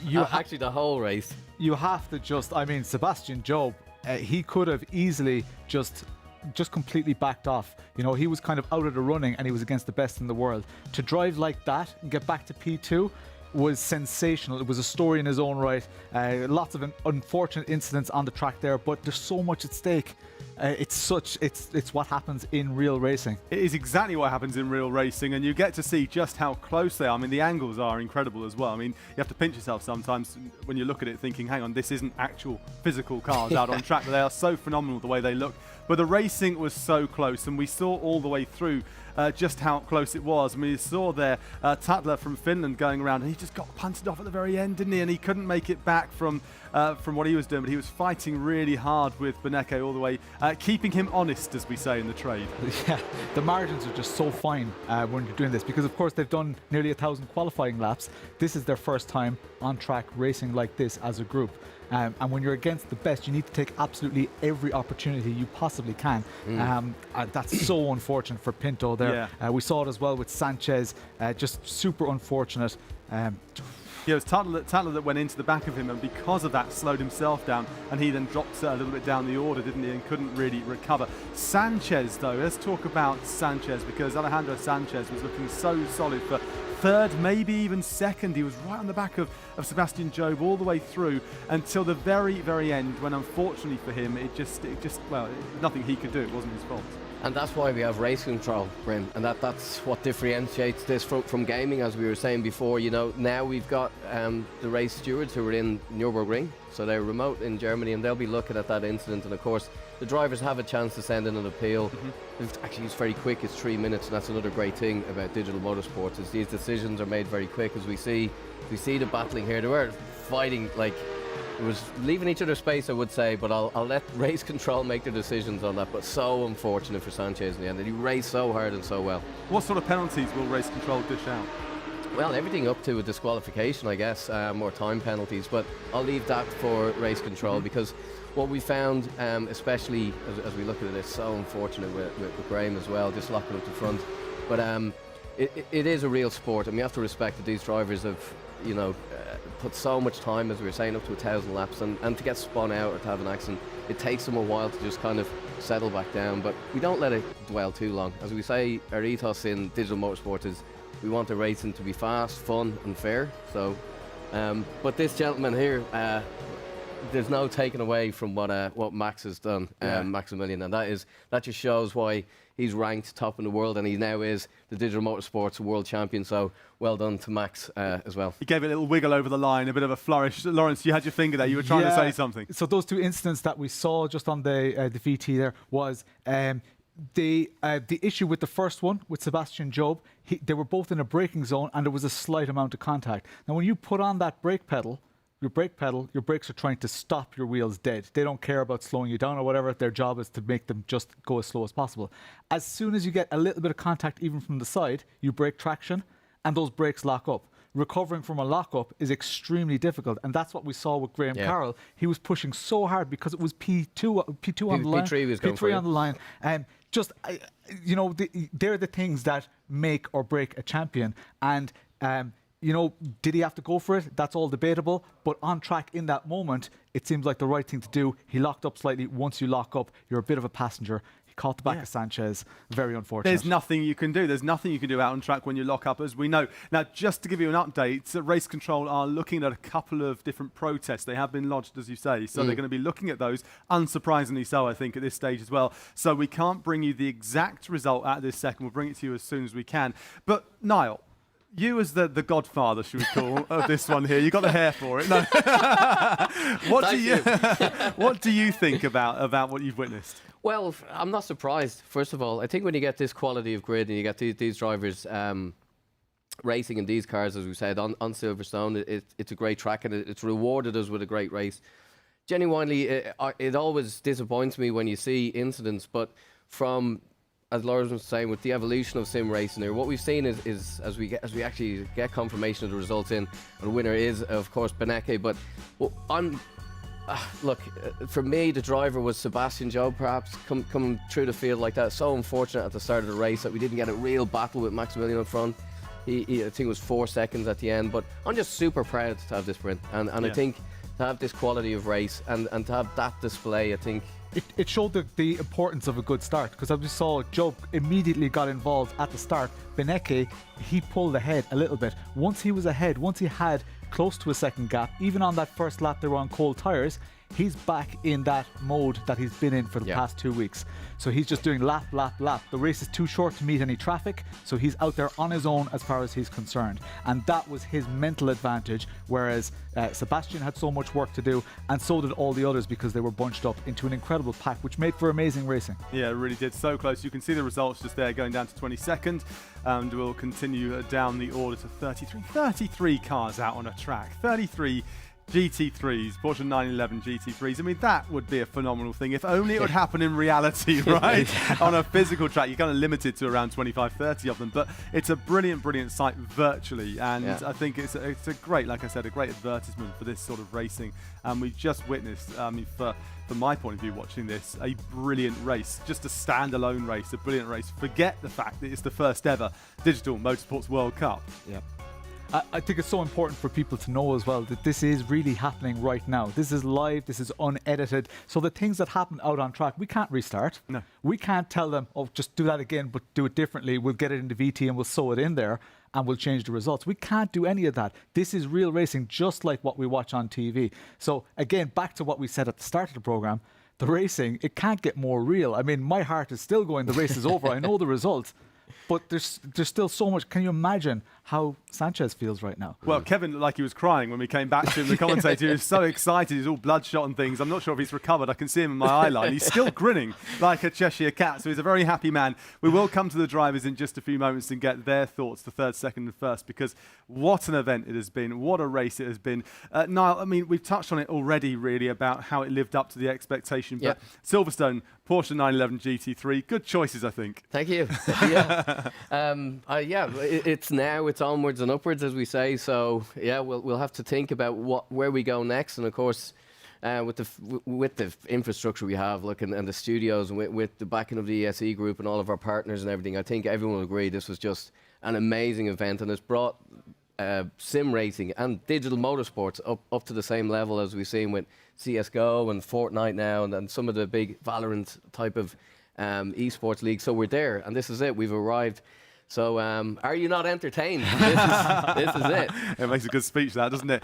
Lawrence, I mean, talking about this sort of racing, 33 of the best drivers in the world competing just there. As Niall said at the very beginning, really, the number of people that entered into the qualification process is only going to grow and grow and grow. And to see diversity, inclusion in sim racing, it won't be long until we start to see a really good mix of people when we come to the race next year. Yes, I mean, the opportunity is so equal that I know there are people on the stream, and I actually saw a couple of comments, why isn't so-and-so racing? Well, there are two answers to that. Either they didn't qualify, as in they didn't do the qualifying session, or they didn't qualify, they're not good enough. And that is harsh, but that's real. You know, and that's not a joke, that's not a bit for this. If they tried to qualify and they didn't make it, they didn't make it to this championship. That's the level that we're at. So if people aren't seeing their favorite racers, that is the reason. And that is exciting. And that's, you know, if we had a level playing field like that in lots of other sports, it would make it even more incredible because you can be a little bit more convinced that you are watching the best of the best. Yeah, and you're there in your lovely jacket and your shirt and things. Are you not tempted to put a T-shirt on next year and get qualifying? Well, do you know what? I was tempted. I didn't have the time to, because you need hours and hours, but I was tempted to just qualify so that I could tell you on here, well, I qualified in 250th place. And, you know, people who, you know, in my community and stuff, they would rate me as a decent driver. Now, lots of them can beat me as well. That's not the point of my channel. The point of my channel is not being world champion. But there are a lot of people who consider me a good driver. And my ranking would give them a good perspective of how fast these people actually are. And all you need to do is look at the lap records on this iRacing platform and see how these people were doing in qualification. And it's quite hard to ignore the fact that they're the best. To give you some idea, I was sitting in the rig yesterday, just having a go, and you know, I'm not a racing driver. I don't pretend to be, and I thought I was doing a pretty good job, and I was 18 seconds off of these guys in the lap pace on the race, not even qualifying lap pace. Niall, what about yourself then, getting into these rigs, giving it a go, because you know you're overseeing this as well. But do you ever take part? Yeah, I have. I always like to use every opportunity to say I won a Spa 24-hour race. The community will love that, but. No, like one of the things I found was when I was racing in sim racing, it just wasn't at the same level we have now. So there's a lot of people just crashing or people joining races who weren't really that interested in taking other people out. And it's great to see the respect on track today. I think, like, while it looked tight, drivers were leaving each other's space. You know, there was no silly moves. You know, we've seen people going for a move that you would in a real race anyway. And as you said, locking up the wheels and that. So. No, for me, it's as I've said, Bryn, this is just a dream come true. It's a vision I've had for a long time, and I'm quite happy to sit back and let the pros race. Excellent stuff. Well, we have got our third place finisher with us now. From Turkey, we have Vanshin Guven with Jack right now. Yeah, well, I've calmed down a bit now. So we were going to have our driver interviews. I am with Ayhanshin Guven, who took third place on the final lap of the race. Ayhanshin, first of all, that was crazy right at the end. You managed to take third place on the very last lap with some contact in front of you. You must feel great. Yeah, to be honest, after bad qualifying, I thought my chance is over for a podium. But yeah, during the race, in the start, I get a lot of positions, and then after it's just... slowly, I start to think about maybe I have a chance for the podium. And yeah, in the last lap, there is a fight in front of me. And I just try to stay safe. And yeah, luckily, I make the P3. To be honest, it's not expected, but I'm super happy. And I want to say thanks to the organization for putting it all together. It was a great show. Yeah, absolutely. Well, my next question to you is, of course, we saw a lot of a big long train the whole way through the race. You kind of guys just sitting in the slipstream for a while. Is it hard to be patient like that for half an hour? You always want to go for positions, but there's obviously a bit of strategy and thinking involved in that. Yeah, to be honest, like the Graham in front of me is quicker than me, so I enjoy have the draft because he's just helping me to catch the guys in the front. For sure, with the dirt here, it's not super. Also, you need to be careful with tires because when you're in the dirt here, you use more front tires, especially in this car. So yeah, I try to keep my tires for last lap if there's a chance for the fight. But yeah, I'm quite enjoy when I'm in the slipstream of Graham. It was good for me. I'm always in 2-3 tenths to him. So and we have a chance to catch the guys in the front. Yeah, absolutely. Well, just finally, Ayhanshin, obviously you've taken third this year. Can we expect you back next year? For sure. If it's not clashing with the real life races or something, for sure I will do it. Brilliant stuff. Well, Ayhanshin, congratulations on your third place and enjoy the celebrations afterwards. Thanks for joining me, and it's back to Bryn. Thank you. Thanks there, Jack. Yeah, that's really interesting. Something we were talking about before. Does it compare to the real world racing? And there you go. He says if it doesn't clash. So it goes to show how highly they regard this competition. And actually, it's interesting. Ayhanshin just saying there that he didn't expect to finish third because he qualified so far down the order. Yeah. Definitely. It's one of those things, and the mentality, the winning mentality is to spot those opportunities as well. Not just spotting an opportunity to go through a corner quicker, but also spot the opportunity that somebody else in front of you can make a mistake and to use them and what they do to your advantage. He mentioned he was slower than the person in front of him, but he stuck with him. You could easily argue, why bother? Why bother trying to catch up to somebody who's quicker than you? well, here's your reward, here's your answer. Yeah. That's why he's on the podium, and that's why he'll be back next year, and that's why he has that real race driver mentality, and that's why he's putting so much time into sim racing. And that's the thing about racing, isn't it, Niall, as well, that you can be second, you can be fifth, you can be eighth. If something happens ahead of you, they knock each other off. All of a sudden, you're propelled up into those podium positions. Yeah, absolutely. And what an epic backdrop for his room as well. You know, it's great. But it just shows, I'll answer your question a different way. It just shows these drivers, let's not forget, we've got 6 drivers here in the studio, but these drivers are joining from all over the world. And that really is the unique thing about this, because with motorsports, it's the exact opposite. You got to get the car, get the trailer, get the team and go to the track. So you can see why it's appealing to drivers. They're saying if it doesn't clash, if I can make, but it's in the convenience of their own home as well, Bryn. So, you know, but to the point of the driver, you know, we always say never rage quit, you know, and you stick in. It's the reason we decided to go with a short sprint race for the first World Cup. We could have gone for a 4-hour, 6-hour race, but the energy we had in that, like poor Kevin, we would have needed to resuscitate him if we had another 30 minutes on that. So I'm still blown away by the whole event, but certainly from coming from a poor qualifying all the way up to the third, am I surprised? No, because the quality again on the grid. We had loads of comments on the YouTube stream that people want a longer race. So a question for you, Niall, are we going to see a longer race in future?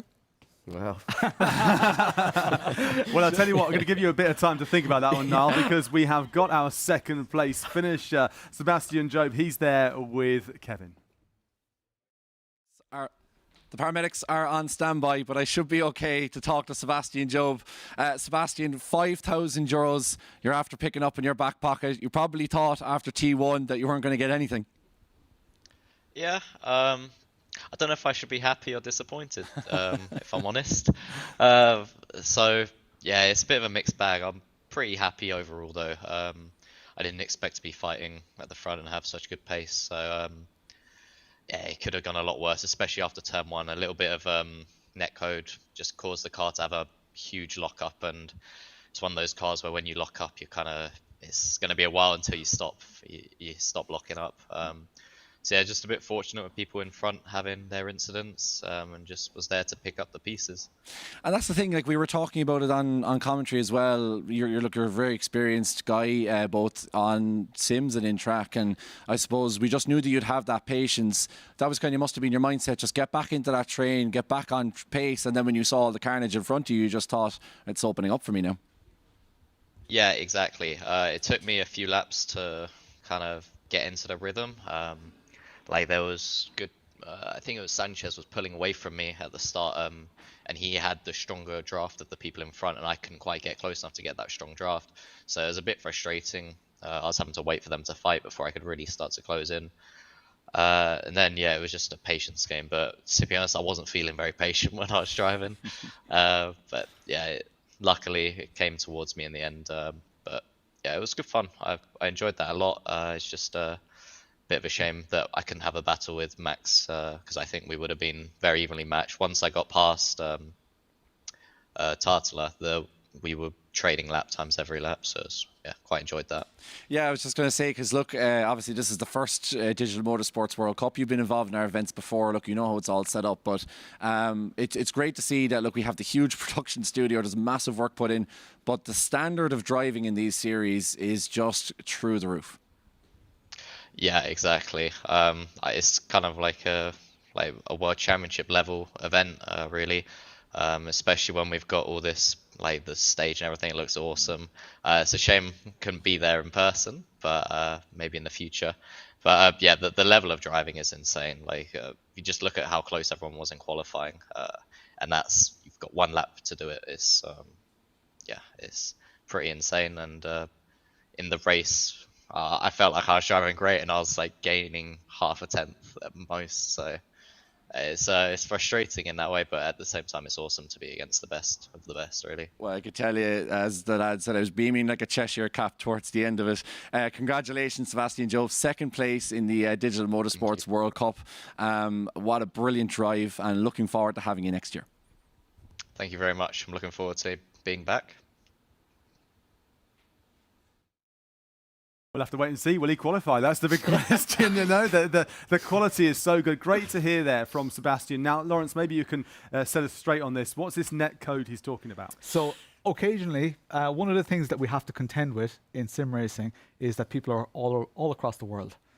So sometimes we're reliant on the internet, on networks. So sometimes when contacts happen, the cars either go into each other slightly or they're slightly apart when they make the actual contact. So that's an issue that we do face in sim racing. The servers that we're using are the absolute best that are available, and it's a really high quality event like this, and we want to include everybody around the world.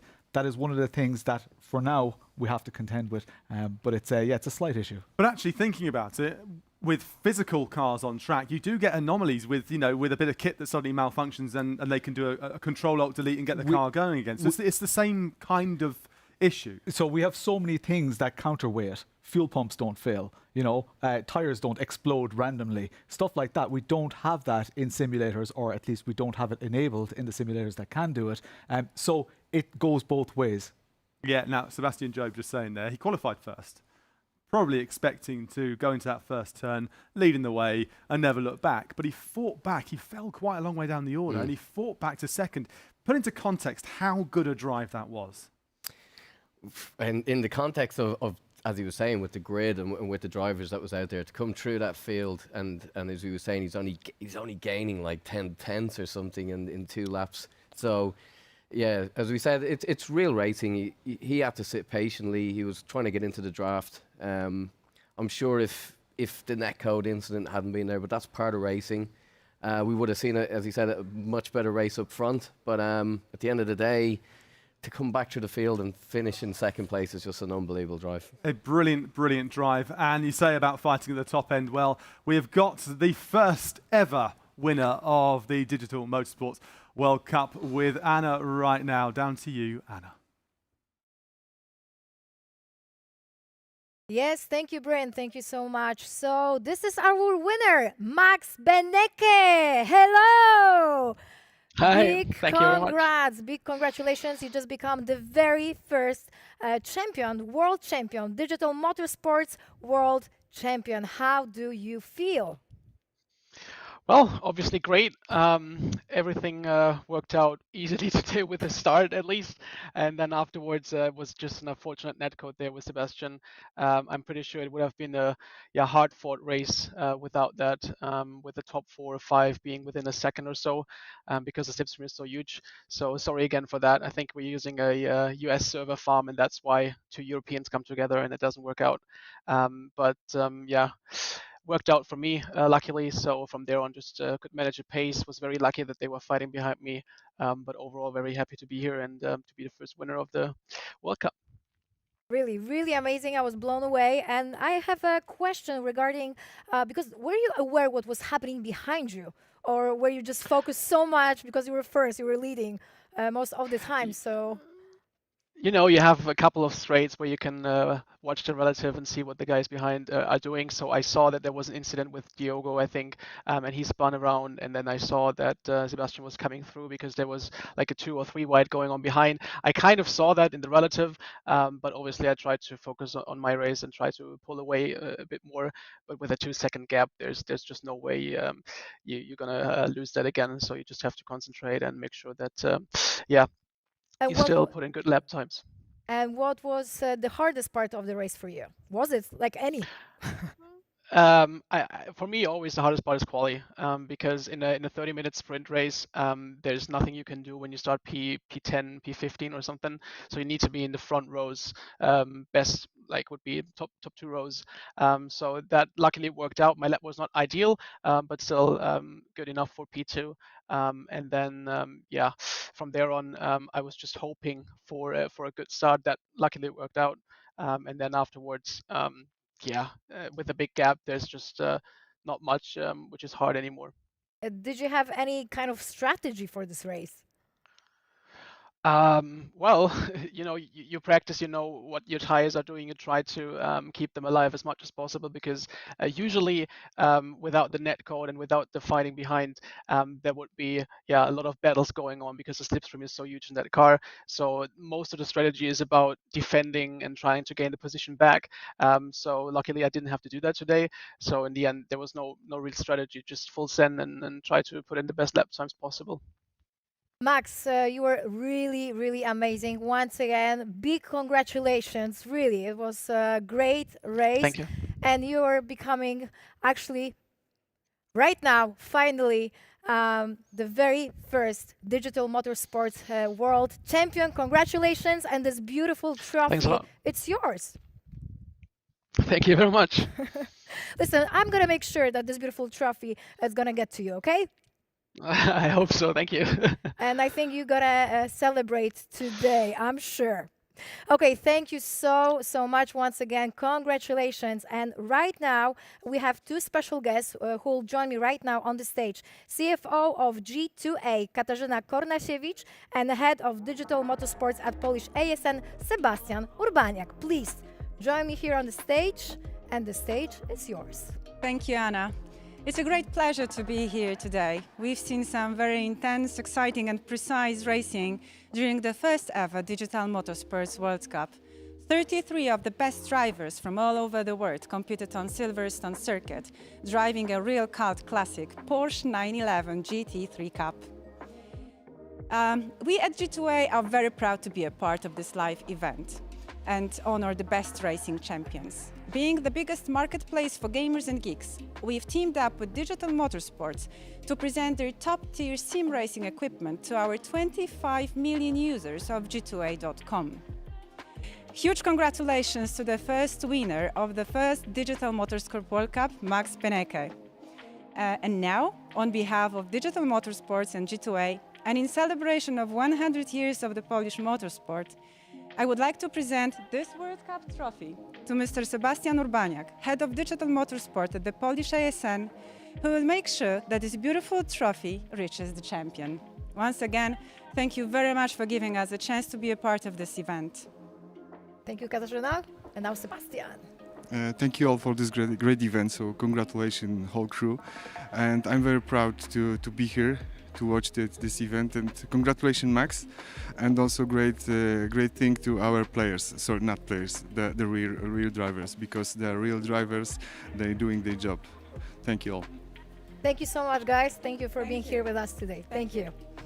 What a race! Oh my gosh. Bryn, where are you? Come on and join me, because I'm here. Wow. Wow, what a race. I mean, from the start to the finish there with Sebastian, with the net code that we've been talking about, with that brilliant drive there from Maximilian Beneke. I mean, a brilliant champion. If you were going to have someone that was going to win it, you want someone like Maximilian to do so, because he's such a strong competitor.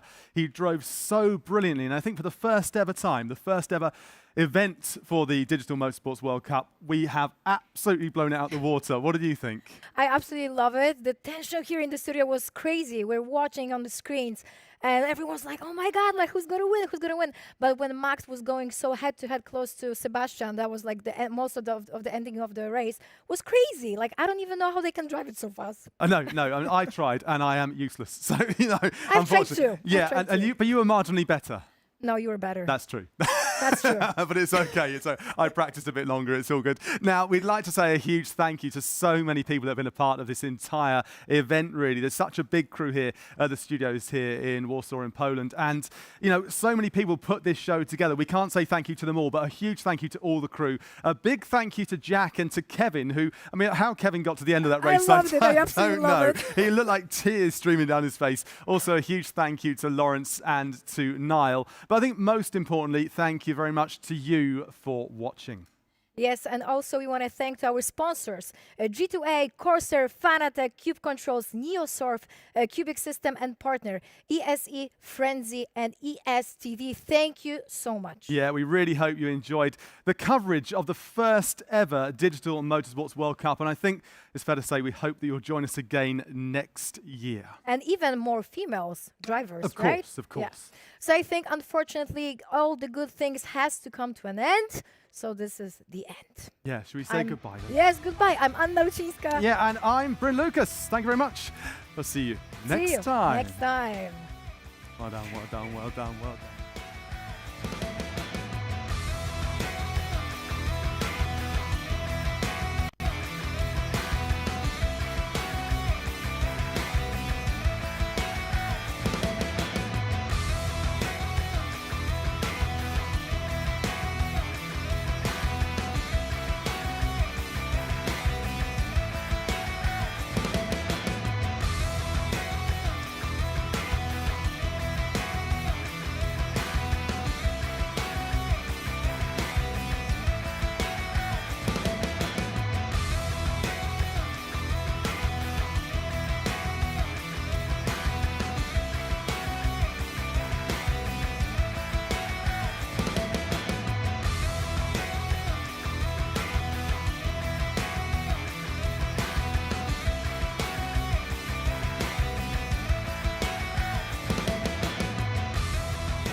Hey Steve, what you doing? So, grab your spoons, cause it's time for the Black Friday discount feast here on G2A.com. Dig in.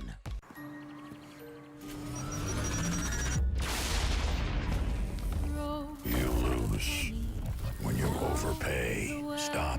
Cheap game keys for all platforms you use. Get them on G2A.com.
When you overpay. Stop. Cheap game keys for all platforms you use. Get them on G2A.com.